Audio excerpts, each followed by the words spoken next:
is brought to you by Head Start Basketball.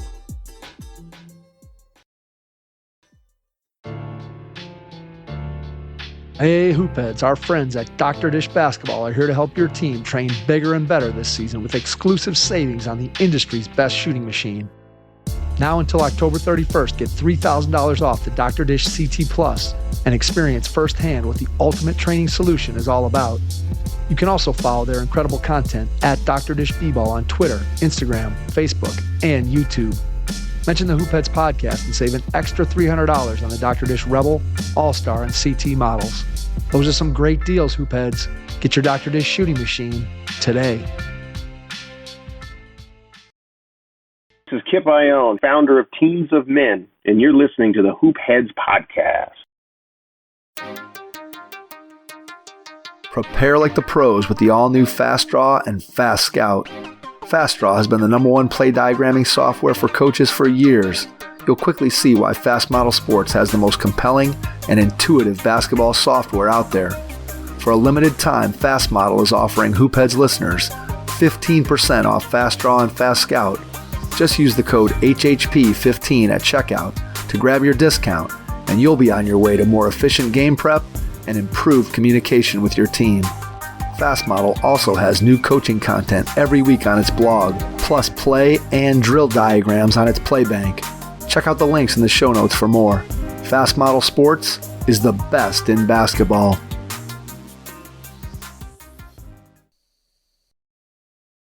Hello and welcome to the Hoopheads podcast. It's Mike Klinzing here with my co-host Jason Sokol tonight, and it is time for Triple Double number 13. We are into year 2 of the Triple Double with Rob Brost, head boys basketball coach at Bolingbrook High School in the state of Illinois. Rob, welcome back. Year 2, buddy. Man, it seems like it was just yesterday, but time moves really, really fast. It certainly does. There is no question about that. I can hardly believe we're in the month of, I started school August 6th. Right now it's October or whatever. 2 months 9th. in. Yeah, since I'm 2 months in, it feels like it should be December. Every time I look at the calendar, and I'm Mike, you're 2 months less. There's 2 months less on your time needed to serve. Yeah, it's just I'm like, well, yeah. Well, I just had my message. I just had my meeting with the retirement board, so I just I got the lowdown. I kept trying to hint to the guy. I'm like, is STRS going to give us? They're going to give me another year back, so I don't have to renew my license and take any more classes and do another 5-year plan. Because right now, Rob, I got to work 25 days that I have to work to get the full retirement. I have to take 6 hours of classes, do a 5-year plan at my school, all this stuff just to get these extra 25 days. That's like district, that's like my district. That's like 600, Jason. That's $600 a month in my pension to work those extra 25 days. Can you believe that? Let me just tell you this, Mike. If your district was like my district, there was a PE teacher at the elementary school that needed to work 13 days, and they had him work over the summer. All right, well there you go. That could be a possibility. Maybe you could swing that. Maybe you could swing that. I could be an AD, an athletic director internship or something. Who knows? Yeah.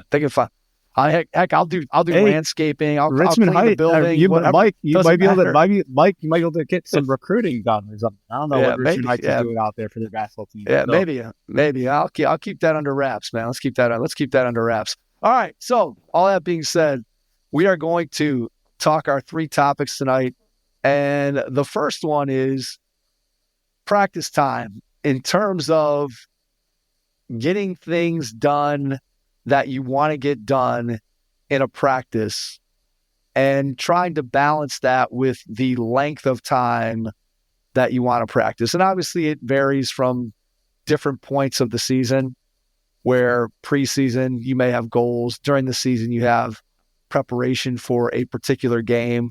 But just talk about how often do you run into a practice where you had a whole plan of this is what I want to accomplish, and you sort of ran into the time limit. So I don't know how you want to approach that question, Rob, but just thinking about the time versus what you get done in a practice conundrum. Yep.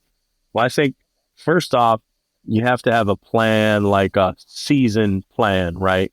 And have a template of what you want to have in by when and what you want to have done by when. And by that, I mean, we want to have, before our first game, we want to have XYZ done and we want to have these situational things in by the first game. And then knowing that that's not going to be all that you're going to put in, obviously. And so I think, number one, you need to have a plan of action as to when you want stuff in by. And then number two, and this sounds contrarian to what I just said in number one, you have to be flexible with said plan depending on how things go during the season. And so, injuries play a part into that, how you're doing, your opponent, the gym schedule, all of those things play into practice time, right? And then, in general, we like to go, when we first start, about 2 hours of practice until our first game, I would say. And then it really depends through like mid-September. But by January 1, we're going, I know some people won't believe this, we're going 45 minutes, maybe an hour 15 by January 1, just doing what we need to do and then getting them out of there. And so I'm a firm believer, especially at the end of the season, that if our best players aren't healthy, number one, and fresh, number two, we're not going to win many games. And so I've probably taken it too far some of these years. But as I get, I guess, more mature with my coaching, I don't mind if we have a 45-minute practice. And I don't mind if we have 2 or 3 45-minute practices in a row, especially in January and February. And so a lot of it is dictated on how we're playing and then who we're playing. And then also and I've said this many times on this podcast, covering various topics, I just go by feel. After about the first 2 weeks or 3 weeks, obviously I have a plan and stuff I want to get done, but I just go by feel a lot more now than I used to, if that makes sense. Can I ask you a question, Rob? So like when you do your practices, like I know you've mentioned film, like do you spend, like when we get later in the season, do you spend less time on the floor and more time watching film, or is film the same throughout the year, or does that get adjusted at all? I would say our coaches watch more film as the year goes on. Our players, we try to remain pretty consistent in the activity level of the film because we don't want to overwhelm them with stuff. And I know some coaches are the exact opposite. They want to give their guys everything in case this happens, and we're the exact opposite. We are less is more, I think, on the film, and we are less is more on the practice time once we get to January, February, for sure. And, people say to me all the time, well, that's because you have good players. Well, obviously that's part of it. But the other part of it is we need the good players to be ready to go, and they need to be fresh, and they don't need to be overwhelmed. And, we talked about this, I don't know, a couple of podcasts ago. I want our player, I know everybody says nothing comes from your comfort zone and all of that. I want our players to be comfortable. I want them to be free, and I want them to feel comfortable, not necessarily in the practice setting, but I want them to understand what the routine is. I want them to understand what the preparation looks like. And so, doing that on a consistent basis over and over and over is in large part what makes us good. And we prepare the same way, whether we're playing a team that's 3-20 or a team that's 20-3. The preparation is the same. And so the scouting is the same.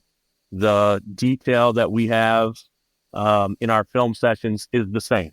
And so I think that has helped us, and it's helped our guys develop a level of consistency that they understand the work is the work.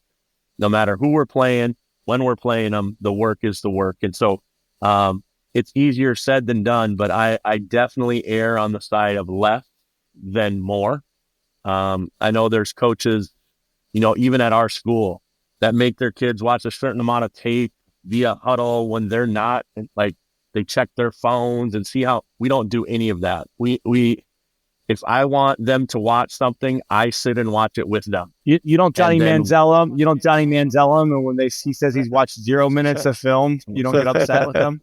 Correct. I don't do that. Obviously, our kids have access to that and can watch whatever they want to watch, and then they can do whatever they'd like to do with our huddle and do all that. And a lot of them do watch on their own, but I don't track it. I don't make them do it or anything like that. And so I think, for us to be prepared like we want to be prepared, the ones that want to do it and are comfortable doing extra, they will. It's just like workouts, like right now, right?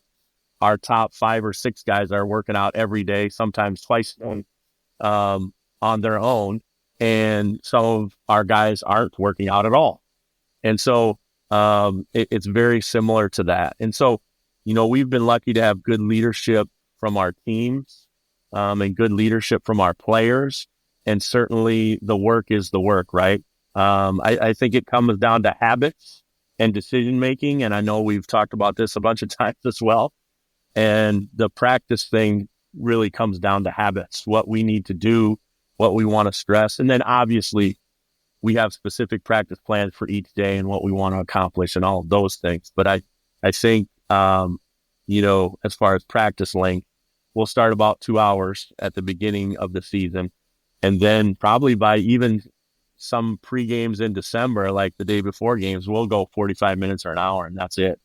And then we'll watch a little tape, and then we'll be out of there. So, but I go a lot on feel, much more than I have done in the past.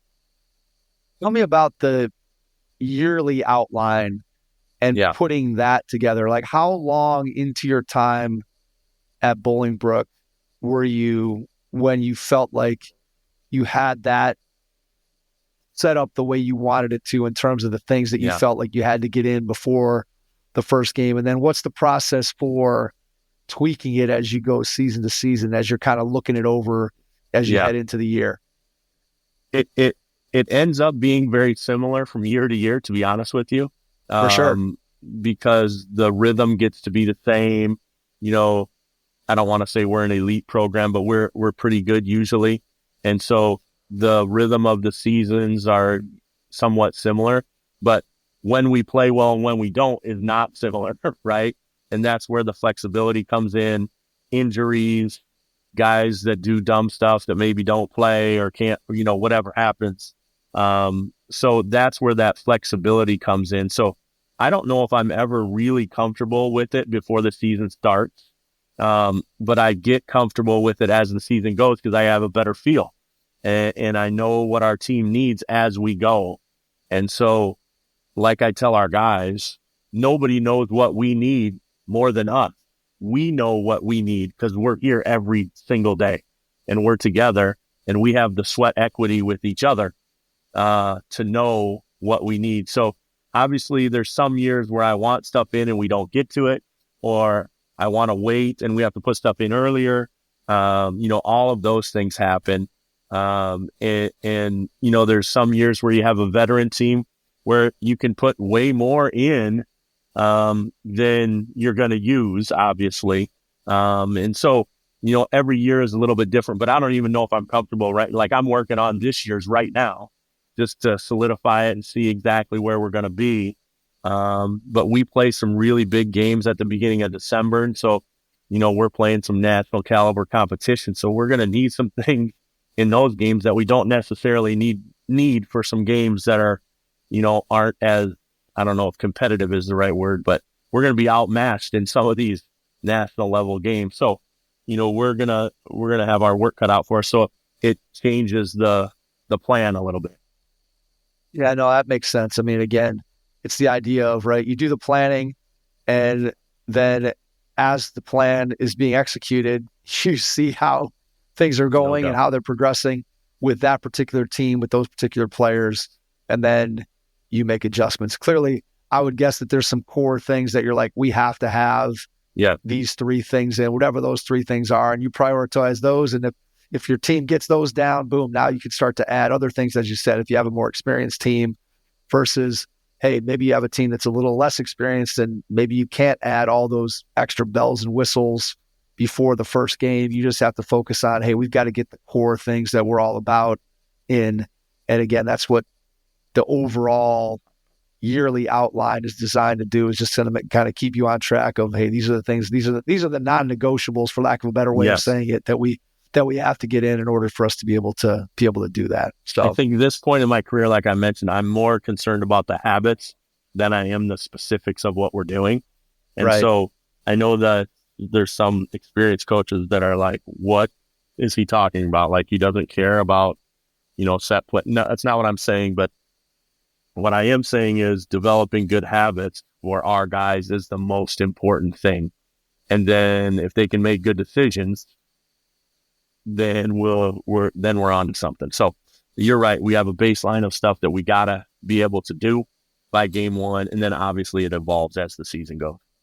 Yeah, absolutely. Those habits are transferable to everything that you do, right? It doesn't matter if you're putting in a new out of bounds play, or you're putting in your core offense, or you're going through and doing something defensive, whatever it is that you're doing. If your players have good habits in terms of how they learn and how they practice and how they play together, those things translate across whatever it is that you're putting in. And if you have those in place, it makes it much easier and you can be much more efficient with your time. Yeah. And I think as the season goes, like during games, I'll say to my assistants, I'll just say, hey, remind me to put X in before the next game. And they'll just write it down, jot it down, because stuff will come to me in games that I have not completely forgot about, but maybe overlooked. Right. We don't have in yet. And I'll say to them, make sure, by the next game we have, just remind me to do X. And so I don't think of some of those things until the games come, right? And the games are so random, you don't know what's going to happen in the games. So, you gotta be able to move on the fly and give your kids confidence in doing things as they come. Absolutely. All right. Topic number 2. This one is a little bit, I guess, lighter of a topic. Yeah. So I sent Rob this one and I just said music, and I put pregame, during practice, yes or no. There's a lot of different things that you can kind of bounce off of in terms of, if you say yes to music, then there's certainly some things that you have to concern yourself with. If you say no to music, then maybe you get some pushback from players. So just what's your thought on when and where music is a part or isn't a part of your program? I want now, if you'd asked me this 15 years ago, I'd have given you a completely different answer. Now, I want the more music, the better. The more comfortable our guys are with the atmosphere, the more comfortable they are with what's happening, the better they're going to play, right? Now, that can't be at the detriment of habits and decision-making, which we just talked about. And so if that becomes a detriment to those 2 things, then we won't have any music. And so, our kids know that. And I think we do a pretty good job of letting them know, when the music's okay, when it's not. And then we kind of have some fun with it. Like, we'll do a free throw contest between me and a player. And then, that they get the aux tomorrow, they get the chord, and they can decide the music. Now, obviously, if you win, do you get to pick the music? I'll tell you exactly what it is. If I win, it's 80s Pandora, and it's just 80s music. And that's what it is. And that's what it will be. And if I win, that's what's playing. And so then they try to con me into well, can we at least get Michael Jackson or some R&B 80s or something like that? And then I'll be like, dude, I won. So it's just, that's the way it is. So we have a manager that's been our manager for the last 3 years. So he's big on the aux and making sure that everybody's represented, I guess you would say, what music they want and all that. So when we're warming up and stretching and even our first 5 or 6 drills that we constantly do every day, we'll have music on for all of that. And then certainly like when we're practicing timeouts and what timeouts are going to look like, we'll have music on for that.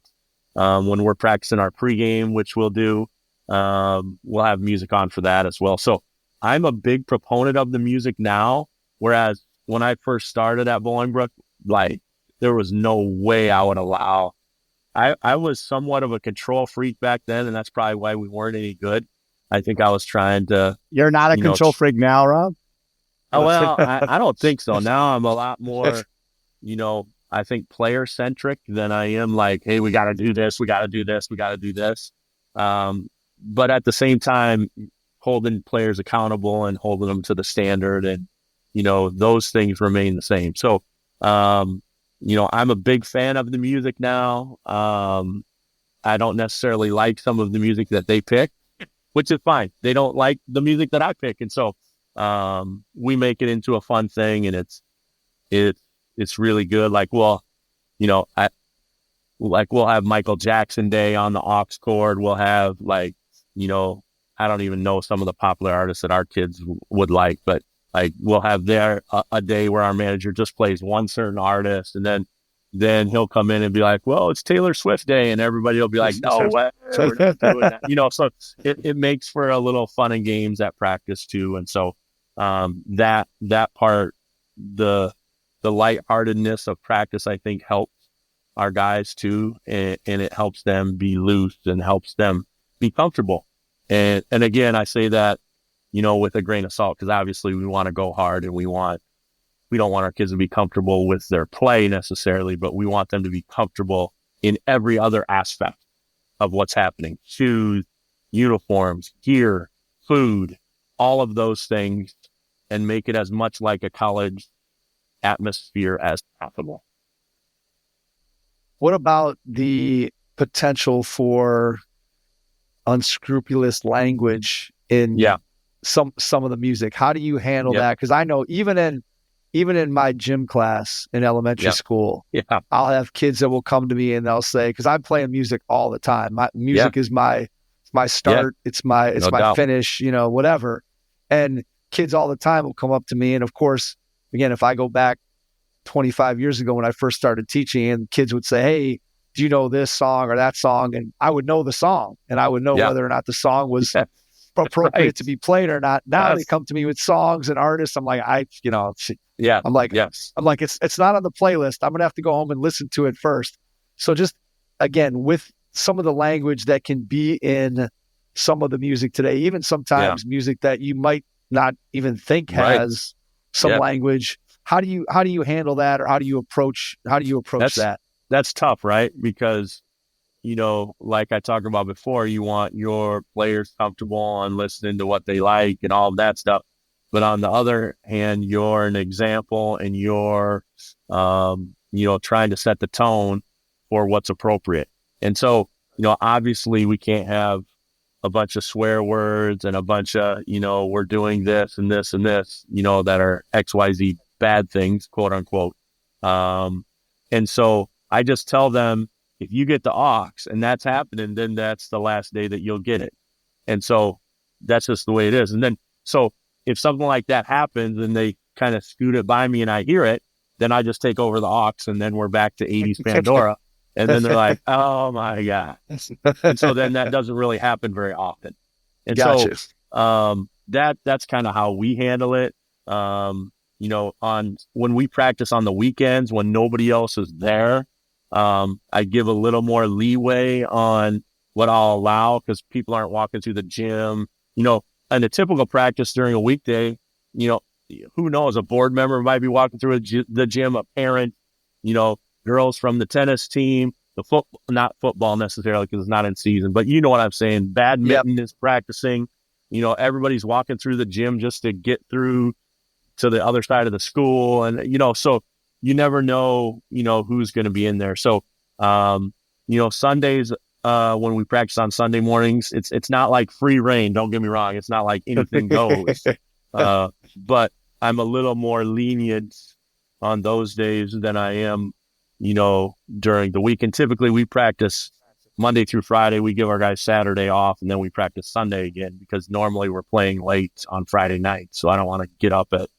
get them up at like 10 a.m. when we just got home at, midnight or 1 a.m., whatever it is, when we just played. So in general, that's kind of the rhythm of our practice. We take Saturdays off rather than Sundays. So, that's how we do that. Do you ever have music playing when you're playing live? Like you talked about doing it sort of the beginning when you're doing more drill work. So here's why I asked this question. So music, when I think about playing music when I'm playing basketball, I often think of it just when I'm by myself shooting. I'm thinking back a long time ago to when I'm a player. And I like to have music going when I'm working out and doing my shooting or doing whatever.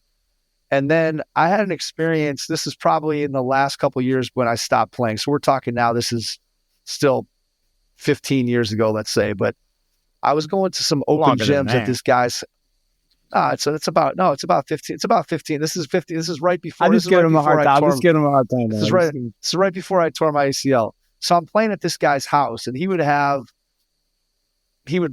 a gym in his house, and so he'd have guys. There were players of all different levels. There was guys that were really good players at one point. There were some guys that weren't very good, but this guy would crank music to like ungodly decibels, and I'm trying to play. And I couldn't hear, like, I hated it. Like, it was terrible because I couldn't hear what anybody was saying.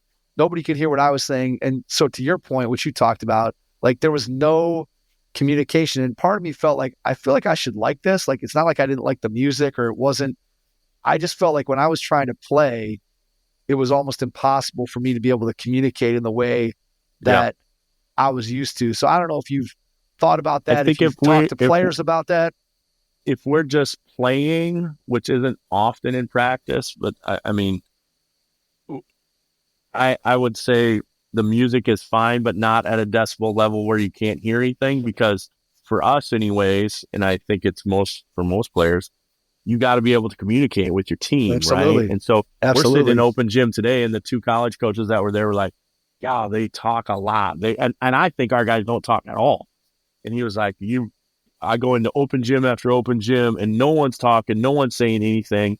And so sometimes the music helps us with that because it makes us talk louder and it makes us communicate more and better. But we don't have it to a decibel level where you can't hear anything. We don't really do that. Even when we have it on during our warm-up drills and stretching and all of that stuff, it's never at a, and then obviously, with the way technology is now, you can cut the sound like right from your phone. And so when I'm going to say something, I just pause it and then I talk and then I put it back on. And so, I think you just have to use caution with it, that doesn't become the focus. And that's just helping to be more comfortable, if that makes sense. At least that's the way I see it and the way I feel. But if I feel like it's becoming the emphasis or that's what they're worried about, then we won't have it at all. And so, it's just like anything. It's like parenting, right? Like, how much slack do you give them? Do you give them too much slack? Are you over parenting? Are you under parenting?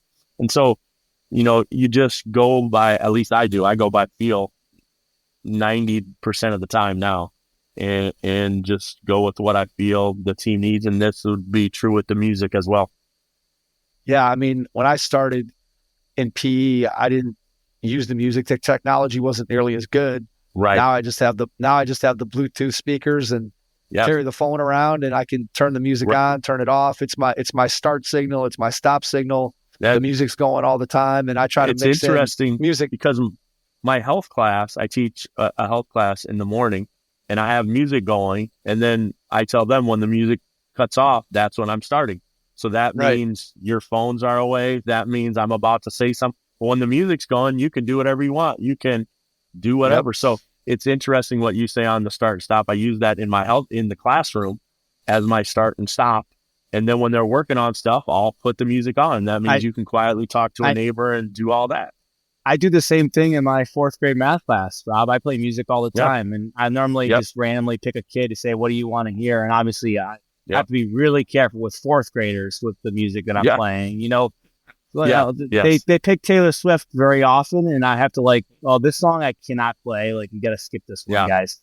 then like, Yeah. why? And I'm like, well, you might not understand it, but it's not appropriate or things like that. And I used to be a big, like, I would only play Disney music, but right. like in the like, but now that's kind of like, you know, it's funny though, because kids, when they're doing anything, they have music on. Just about anything they do. And like even today, I'm getting ready. I'm getting some stuff ready in the locker room and stuff. And I had music on. Like I just have music playing because I'm just, now it's 80s Pandora, and it's 80s Pandora in there. It's 80s Pandora in my car. It's like 80s music everywhere. I've got this new thing I'm doing now with my homeroom is every day. If I listen to Sirius XM Pop 2K, which is like 2000 to 2009. Right. I'll play songs that are appropriate because sometimes there's songs that aren't appropriate.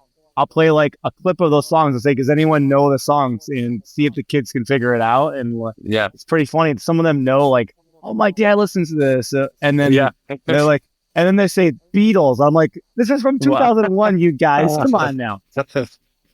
Yeah. The number of times my kids at school will say all the time, Mom loves this song, or whatever, whatever it is. Or I know this one. My dad listens to it all the time. What's really funny is, I don't know if, Jason, you may not be at this point quite yet, but Rob, you probably are. Like my kids, and like right now, my daughter is a freshman. Like I'll take her to go shoot at the gym, and like she loves to listen to music, and so we'll just put on music. But most of the time, like when I'm listening with her, we're listening to like my music. So we're listening to like 80s music, or we're listening to like 80s, 90s rap and R&B. And so like a song will come on, and her and I are riding down the road, and we're both singing. We're both singing Boys to Men or New Edition or whatever. And it's awesome. just, it's one of those things that you're just like, you're looking over and thinking, but like these songs were popular when I was 15, and now here I am with my 15-year-old daughter, 30 years later. I will say it's kind of crazy. TikTok has breathed a lot of life into some of these old songs because they use them for like different things, and then they get recycled. Like I think of Miss Jackson by Outkast. The amount of kids that know that song have like my fourth graders knew that song today. I played the beginning of it, and they're like, "Oh, Miss Jackson by Outkast." I'm like, "How do you TikTok?" It's like I didn't think there was any way, but it's crazy. Wow, it's crazy. Well, and you think about again, like, so I'm the oldest of the three of us, but when I was a kid, like, there's only so many years of recorded music, and now. You think about how much more recorded music back there is in my for day our kids to listen to. Well, but you get what I'm saying. And then what's also interesting is that like you have all these classic songs that everybody, to your point, Rob, about, hey, it's Michael Jackson Day. Like when a Michael Jackson song comes on in my gym, like every kid is belting that thing out. Yes, no question. It doesn't matter if they're in first grade or they're in sixth grade. They all know it. They're trying to do the dance moves. They're, whatever. And you're like, oh my, it's just, it's kind of crazy again, how connective music is. And that speaks to kind of, I guess, the point of my question, that can you use music as an additive to make what you do more enjoyable? And again, to use your words, to make your kids more comfortable in the environment that you're creating for them without creating a distraction. I think that was kind of the point of the question. Yep.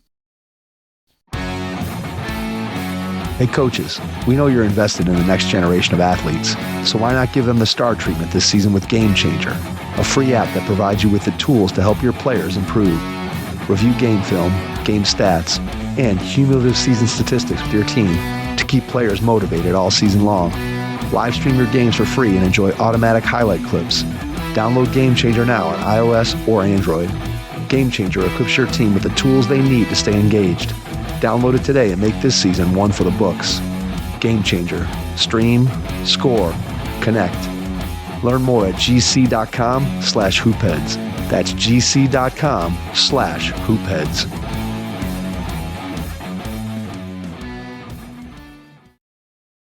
All right, let's move on to the third topic. So the third topic I gave Rob was thinking about in-game coaching. And we've all heard the phrase, hey, this guy's a really good in-game coach. And so the question is, what's the most overrated and underrated in-game skill, adjustment, or however you want to kind of phrase that terminology? But what's overrated and underrated as an in-game coach in your mind? Well, this one I got to be a little careful because I think it's all important, right? Like you gotta be good at everything. So I'm going to preface what I'm about to say with, I don't think it's like completely useless, or I Correct. don't think Understood. you should not do it. But this is just me talking, and I'm a little contrarian, like I mentioned before. I think there's two things that I thought were overrated, and one was just there's too much coaching in general happening, too much directions, too much, not yelling necessarily, but too much instructions, too many like, do this, why did you do that? The kids know what to do. And if they don't know what to do, that's on you as the coach. And so, if they don't know what to do or they don't understand, that's the coach's fault, not necessarily the player's fault. And so, again, when I was younger, I was guilty of this. I would just be yelling out instructions all the time. Pass, extra, do this, screen down, all of the stuff that you could yell. And so I think overcoaching is super overrated, or too much coaching, if that makes sense. And then the other thing, and this is going to really rattle some feathers, I think.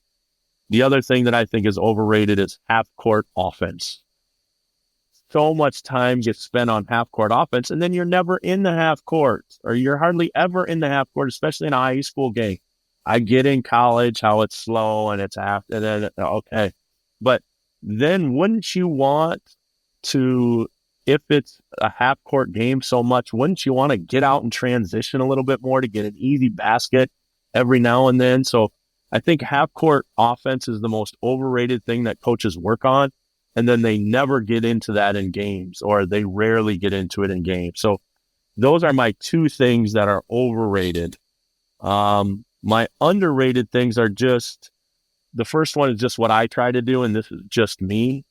I always try to have 2 timeouts with under a minute left, that I have 2 timeouts left.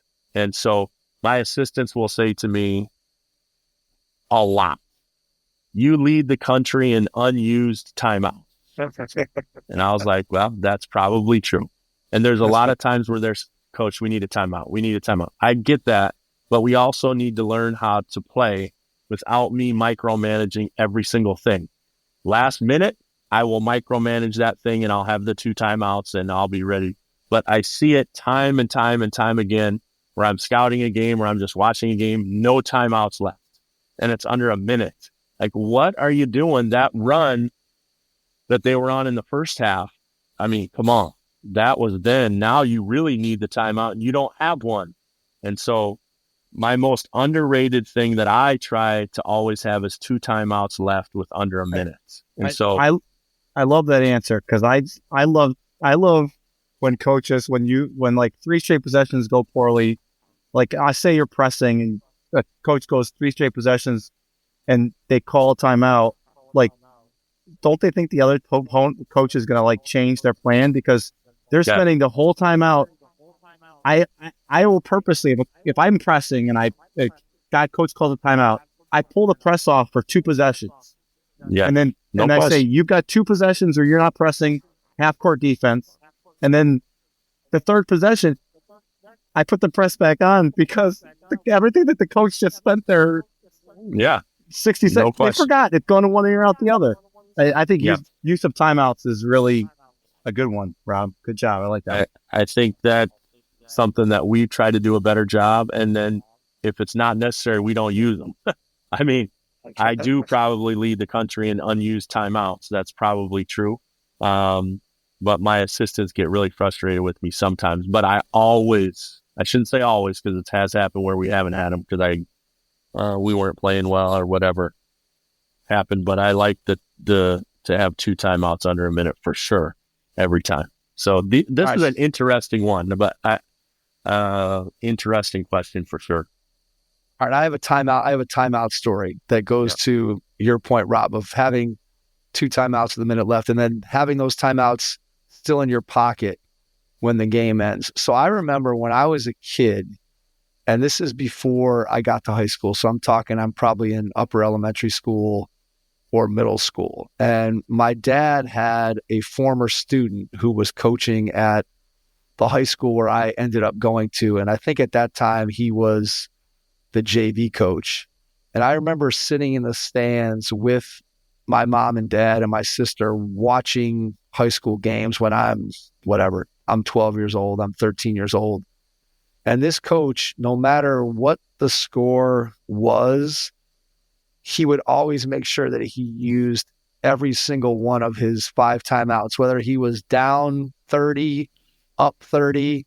And this guy had been my dad's student. So my dad was a professor at Cleveland State, and he had been one of my dad's students. And I can still remember like the conversation between my mom and dad saying like, what's Johnny doing down there? Why is he calling all these timeouts in a JV game? Like, can't we just get to the varsity? Why is he calling timeout? He's up by 30. Why is he calling timeout? He's down, he's down by 30. And so I still always remember that when I think about, again, coaches, the use of timeouts. And obviously there's the point of you can use a timeout to teach something, and there's teachable moments, although there's probably not 5 timeouts worth of teachable moments in every single game if you're up or down by 30. But I can still picture those conversations of my parents sitting in the stands having those discussions about this particular coach. So I'm going to share mine, Jason. I don't know if you have anything you want to throw in there, but I'll throw mine in, and then you can think about it if you haven't already. So my overrated thing, I think, is the amount of times that you'll hear people say, "Oh, as a coach, you gotta really learn how to work the officials." And to me, I always feel like that is something that I have never, ever been a proponent of, both just myself as a coach and then also watching coaches. Whenever I think about my own experiences, I've never really had a good one in terms of me, quote unquote, working officials. I've never worked an official. Maybe I'm just not good at it, but I never felt like I worked an official where suddenly I was getting all the calls. What would happen is the other coach would be working the official, and then suddenly I would get a lot more calls because the other guy was the one working the officials. And then at the same time, I know when I watch games and I'm watching people coach, anytime I see somebody who's spending an inordinate amount of time talking to officials, I see them losing sight of what their team is doing and trying to help their kids on the floor. And instead, they're more worried about the officials. So to me, I always feel like a coach who's, quote, working the officials, to me, that's a hugely overrated. I don't even know if it's a skill, but it's just a behavior that I think coaches do too much.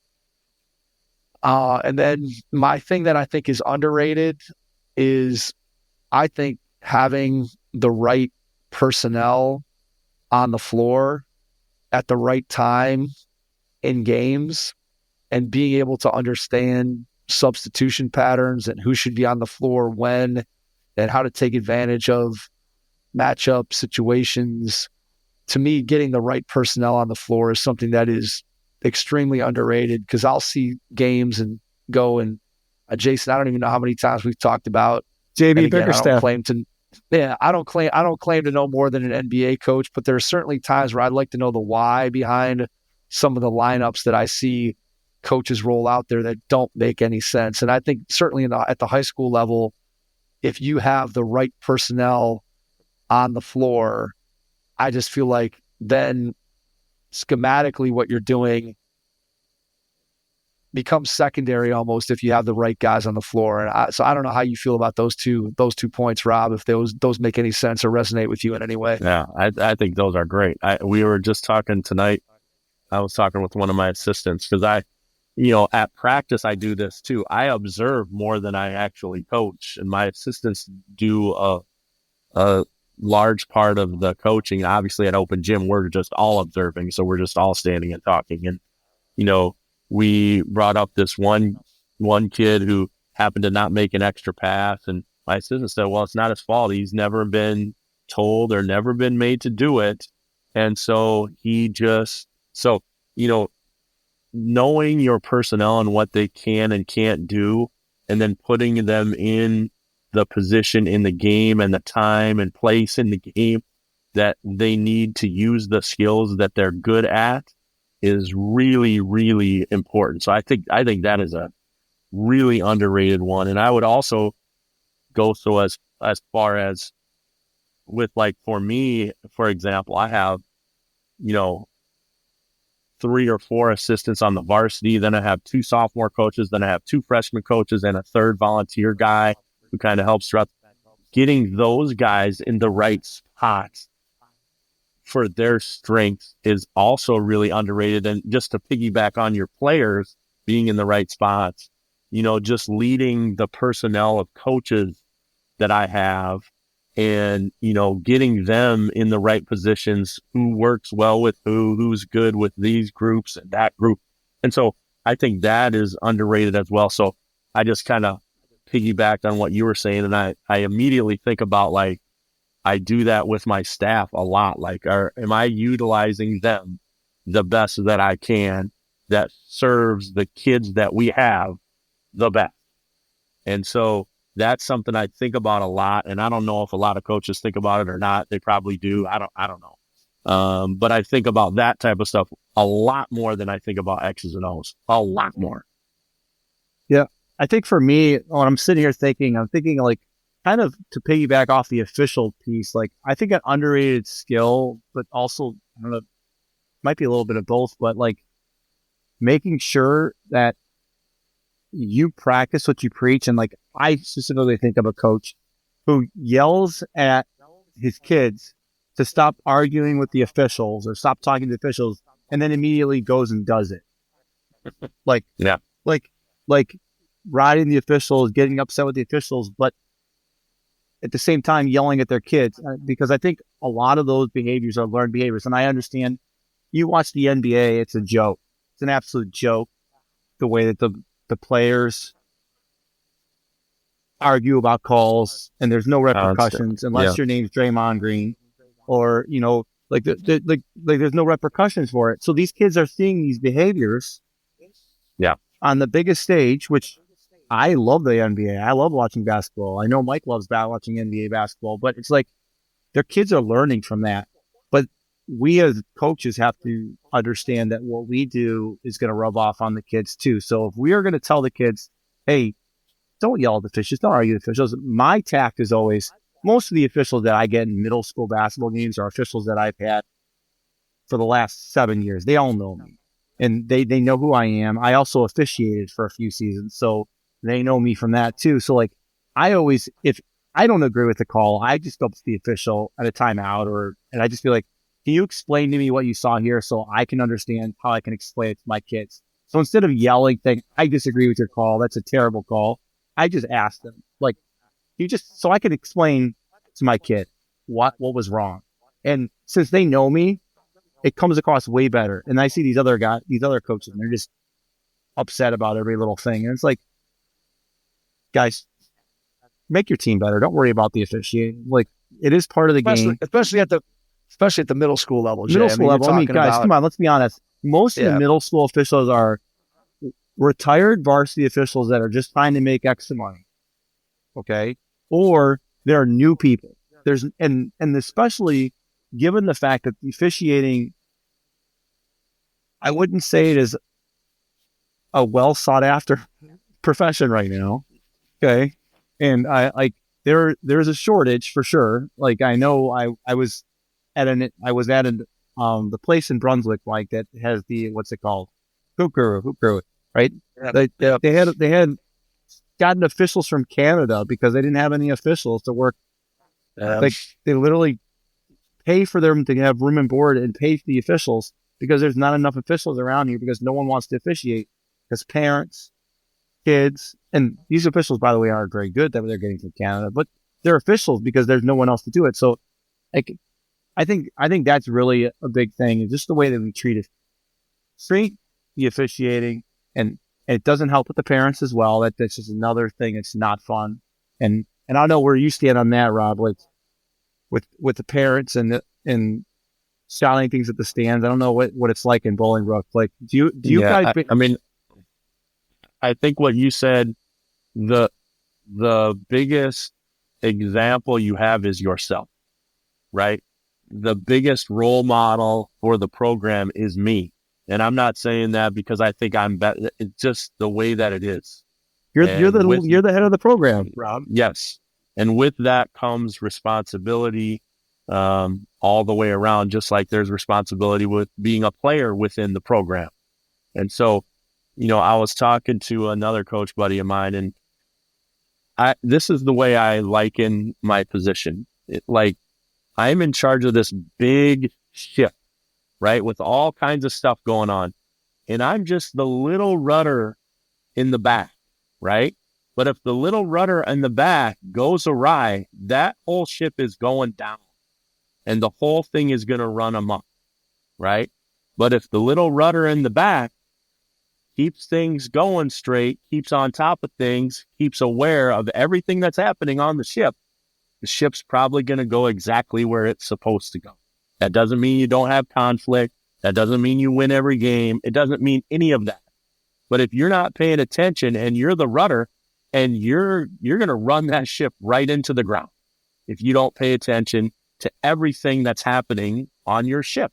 And so that's what I kind of liken it to, because, some people come and observe me in practice like, well, you weren't doing much. No, I'm doing a lot more than you think is happening because I'm standing here. And so I think, setting the tone and setting the example for the program, not only with officials, but like my demeanor with parents, my demeanor with kids, my demeanor with, our administration, my demeanor with other coaches. It's always being evaluated. We tell this to kids all the time, like, you're always being evaluated. Well, so am I. Everybody is going to react to what I do because I happen to be, and again, I'm not just saying this because, I happen to be the head coach of a pretty good program at a really big high school in Illinois. So that's just the way that it is. And so you can't take part of that and then not accept all parts of that, right? And so I think there's a large responsibility there, but I think if you do it right and you treat people right, then good things happen to you eventually. And again, it's like I just said a minute ago, doesn't mean you're going to win every game. Doesn't mean everything's going to be perfect. Doesn't mean that everything is going to be great all the time, because adversity's coming. There's going to be bumps in the road, but it. And so you might not be ready for the specifics that come at you, but you're ready for the stuff that comes at you because it's going to happen. And so I think whenever you sit in a leadership position, you have to realize that that's what's going to happen. I've been around a lot of leaders, in admin and all of that. And sometimes I just want to say hey, this is going to happen not because of any one person. This just happens because we have 4,000 people in the same space for 8 hours a day. So stuff is not going to go right. So we don't have to blame. Let's just fix it and then move forward. And so I know that sounds simplistic when I'm sitting here on a podcast and comparing that to being the principal or being the department chair or being the coach of a 50-player program that has 10 coaches. I get that that's a lot smaller, but it's very similar in how you're going to lead these people. And all of the same things are true, right? And so, I think one of the things we just talked about, and I spoke to our girls volleyball team the other day, I said, one thing we don't blame, we don't complain, and we don't defend when we made a mistake. And we're not talking about defending the pick and roll. I'm talking about defending if you messed up, just own it. You don't have to defend, well, I was late because blah, blah, blah, or I mouthed off because blah, just own it. And so blaming, complaining, and defending, they just don't exist. You can't lead anybody being that way. And so now I kind of moved on to a tangent from your thing, but the whole example thing, you're welcome, kind of gets me going. Yeah. Welcome. Thanks for coming to my TED Talk.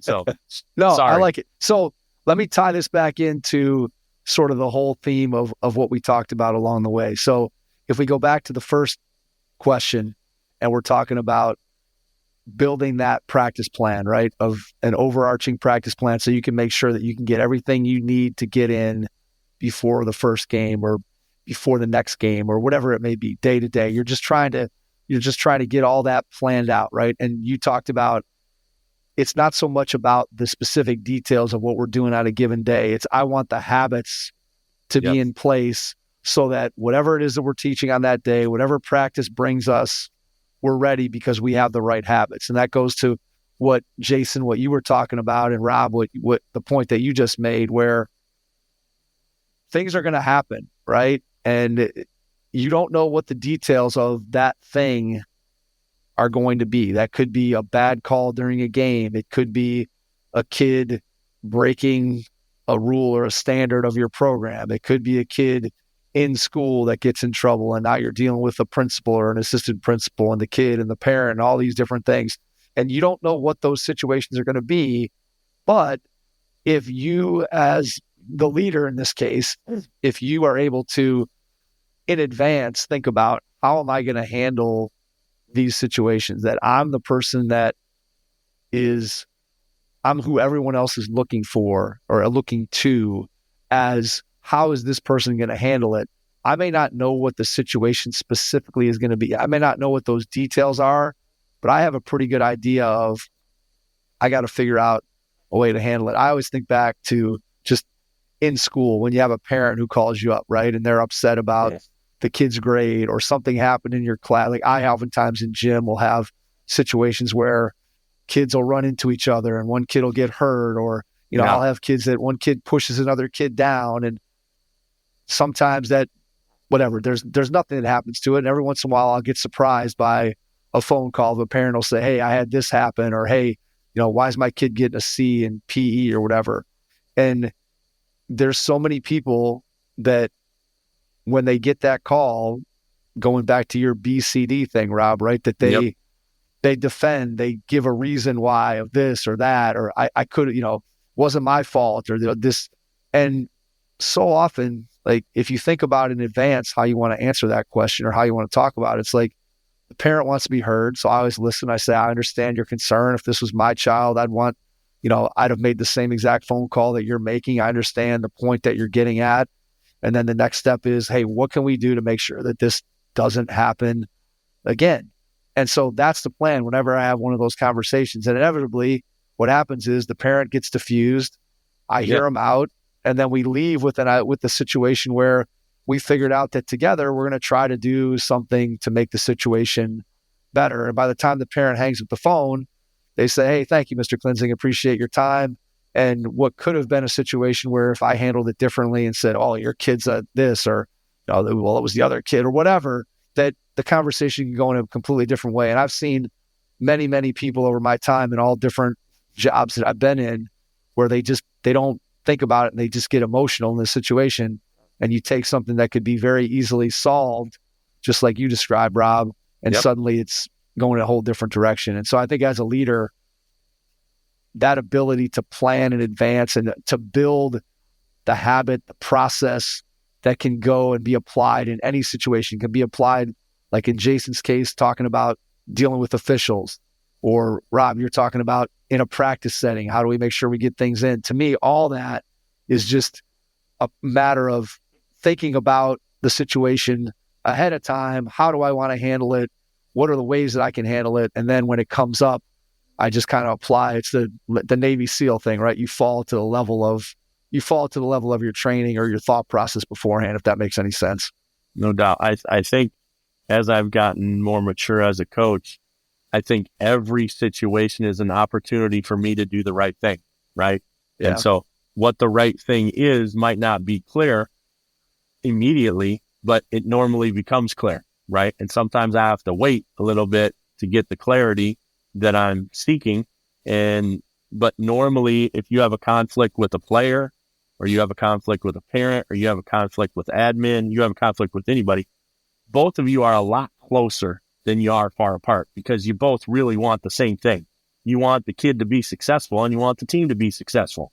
And so, if you can, understand that right away and go from there, exactly what you were saying, diffuse and then try to move forward and not let that happen again. So I think this is, it always seems no matter what we talk about, we get back to these philosophy things. And, I think that's what is the baseline for everything that we do. Even you in this podcast, like the baseline is we're going to be honest. We're going to be thorough. We're going to talk about, good stuff. We're going to provide for listeners, all of those things. And then when you start serving people, the stuff comes back to you. And so all that stuff that your parents used to say to you when you were like, yeah, right, that's actually what is happening. Like that's actually what is occurring. And so it's great. The old saying, I forget who we attribute that to, with the culture eats strategy for breakfast, right? I mean, that's what it comes down to. It doesn't matter what offense you're teaching. It doesn't matter what disagreement you might find yourself involved in. If you know the way that you're going to handle it, and just again, you as the leader set the tone for everybody who's a part of your organization, team, however you want to look at it. And when you have those things in place and you've thought about them well in advance, it allows you to be in a much stronger position when moments of adversity come along, which goes back to that third point, which is in-game coaching. I would guess then when we talk about a skill that's underrated is just the ability to handle adversity, right? I mean, in whatever form it takes. And that may not even be in an actual basketball game. That may be the adversity you get when you get a phone call from a parent, or you get a phone call from a teacher because a kid's in trouble in school, or you get a phone call from an administrator because of X, Y, or Z. All those things are things that if you, again, think about it in advance, plan out how you're going to handle things, it's all going to end up being a much better situation. And I think it is interesting, Rob, that, again, we think about the points that we make, and I find myself on the podcast, not just with you, but oftentimes a conversation will end up with somebody that I'm talking to. I'll be like, oh yeah, this is a chance for me to make this point for the 750th time on the podcast, and just inevitably situations just kind of point back to certain things. And I feel like we do that. And there's a reason why, because again, those messages are really important. So, well, we went a little long on this one. We had a couple tangents, which was good. And I think it was a really good discussion. So that was Triple Double number 13. Rob, thank you for joining us again. As always, thanks for having Jason, me. It's always great. Absolutely. Good to make it a triple double tonight. So that Triple Double number 13, always good to have Jason on board. And we appreciate all of you being out there in our audience listening, and we will catch you on our next episode. Thanks. Your first impression is everything when applying for a new coaching job. A professional coaching portfolio is the tool that highlights your coaching achievements and philosophies, and most of all, helps separate you and your abilities from the other applicants. The Coaching Portfolio Guide is an instructional, membership-based website that helps you develop a personalized portfolio. Each section of the Portfolio Guide provides detailed instructions on how to organize your portfolio in a professional manner. The guide also provides sample documents for each section of your portfolio that you can copy, modify, and add to your personal portfolio. As a Hoopheads Pod listener, you can get your Coaching Portfolio Guide for just $25. Visit coachingportfolioguide.com/hoopheads to learn more. Thanks for listening to the Hoop Heads podcast, presented by Head Start Basketball.